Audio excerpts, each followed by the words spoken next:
Aujourd'hui, on vous montre comment éviter de se retrouver avec un sérieux problème de boule d'attelage.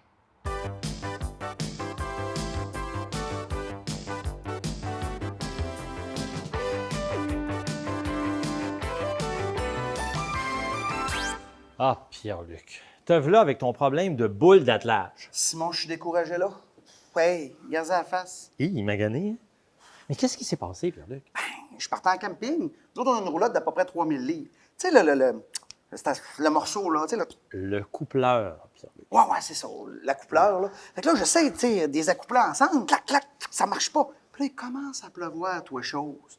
Là, le jus brun commence à couler. Tu sais, fait que là, Ah ouais, Pierre-Luc, c'est pas du camping, ça!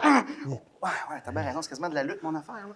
Mais tu sais, c'est comme si la boule avait vraiment, vraiment gonflé. Tu sais, comme des céréales qu'on aurait oubliées dans le lait, là. Oui, OK, je comprends. Si on regarde ta boule d'attelage, là, le mécanisme de dégradation, là, ce serait quoi, selon toi? Bon, vite de même, je te dirais de la corrosion. Ben oui, tu as parlé du jus brun tantôt, ça ressemble pas mal à ça. Mm-hmm. Et c'est quoi la solution dans ce temps-là? Ouh, je te vois venir, toi, là. Encore l'acier inoxydable. L'acier qui ne rouille pas. Ben, qu'est-ce que tu as contre l'acier inoxydable? Ben, moi, personnellement, rien, mais à un moment donné, il faudrait que t'en reviennes. Ben, Pierre-Luc, quand tu es allé magasiner, là, il devait avoir d'autres options. Ben, oui. Au magasin, je m'en souviens, là. Ben, il y avait la chromée, là, qui était la plus belle. Puis juste à côté, t'en avais une qui était 2 fois plus chère. Puis j'ai un de mes chums qui m'a même dit qu'elle était moins résistante. Moi, pas plus niaiseux qu'un autre. J'ai pris la plus populaire. Tu es en train de me dire que tu as pris cette boule-là en acier recouvert de chrome parce que c'était la plus belle, puis tu t'es retrouvé avec ce problème-là au bout de 3-4 ans. Ben, ouais. Voyons, Pierre-Luc, décidément, là, ton chum, là, t'en as raconté de toutes les couleurs. Ce qu'on va faire, c'est qu'on va regarder les chiffres ensemble. Alors, si tu prends cette boule d'attelage-là ici, en acier chromé, et qu'on la compare à cette boule d'attelage-là en acier inoxydable, qu'est-ce qui est écrit dessus? Ben, les deux sont à 6000 livres. 6000 livres. Donc, les deux sont certifiés 6000 livres. Hey, Pierre-Luc, sais-tu qu'est-ce qu'on fait, nous, en métallurgie, pour mesurer la résistance mécanique des alliages métalliques? Vite de même, j'en ai aucune idée. Aucune idée. On leur fait subir l'essai le plus destructif qui soit. Hein? C'est quoi, t'es amènes dans l'octogone? Non, Pierre-Luc, c'est pas ça qu'on fait. On leur fait subir un essai de traction. Oh, puis comment ça marche?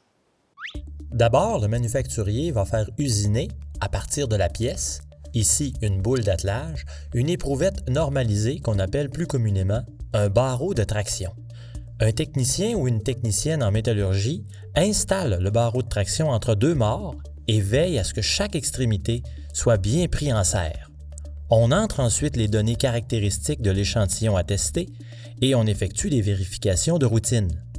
L'essai est lancé et le cylindre supérieur va se déplacer vers le haut à une vitesse constante d'environ 2 mm par minute.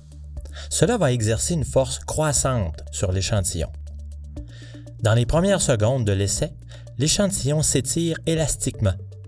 Cela veut dire que si on relâchait la force, le barreau reprendrait sa longueur initiale.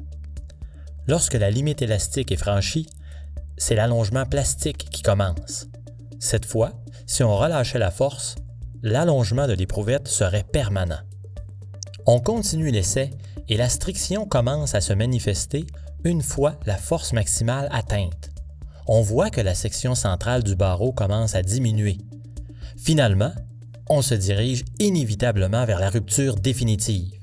L'allongement augmente et augmente, puis... Ça y est, l'éprouvette est rupturée et la technicienne peut prélever les informations permettant de calculer la résistance de l'alliage métallique. Si on prend cette boule en acier inoxydable et qu'on dit qu'elle résiste 500 mégapascales et elle a un diamètre de 25 mm, ça correspond à 26 tonnes en traction. Oh, ça me ferait toute une roulotte, ça? Oh oui, mais attention, ça c'est en traction uniaxiale. Toi, tu vas installer un coupleur.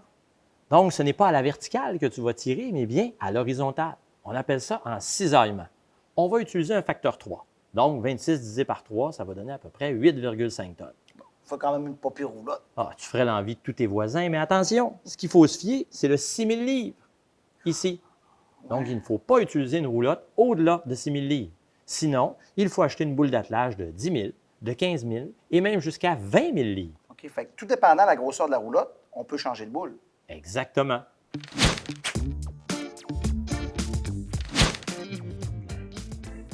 Ah, Joseph, de l'Ascension de Notre-Seigneur, proche de Saint-Cœur-de-Marie, M'explique, Simon, j'ai une remorque pour ma moto marine, une remorque pour mon bois, je viens de m'acheter une très grosse roulotte. Le problème, c'est qu'ils ont tous des coupleurs différents. Est-ce qu'il existe un système rapide et efficace, toujours en acier inoxydable, pour que je puisse atteler mes différentes remorques? Bien sûr qu'il existe un système simple. Regarde bien celui-là. Il s'agit d'un système à boules interchangeables. À l'aide d'un crayon ou d'un tournevis, on n'a qu'à appuyer sur la goupille, comme ceci. On peut enlever la boule et la remplacer par celle de la taille qui convient à notre coupleur. Joseph, ça me fait plaisir. En tout cas, Simon, j'ai vraiment bien retenu ma leçon, puis je m'en vais de ce pas au magasin m'acheter une boule d'attelage en acier inoxydable. Excellent choix. Mais qu'est-ce que tu vas faire de celle-là? Oh, en ce qui a trait à elle, là, directement chez le ferrailleur. C'est exactement ce qu'il faut faire. Il faut à tout prix éviter de jeter cette pièce à la poubelle parce qu'elle va se ramasser au dépotoir. En l'amenant chez le recycleur, on va pouvoir la faire fondre et fabriquer d'autres pièces en acier. Merci beaucoup, Simon. Ben, ça me fait plaisir. Hey, combien t'as de roulettes, toi? J'en ai pas. Voyons, t'as 3-4 boules d'attelage, c'est pas de bon sens. Oh oui, mais moi, ce que j'aime faire, c'est analyser la composition chimique, les duretés, les résistances mécaniques. C'est pour ça que je suis un passionné en regardant ça.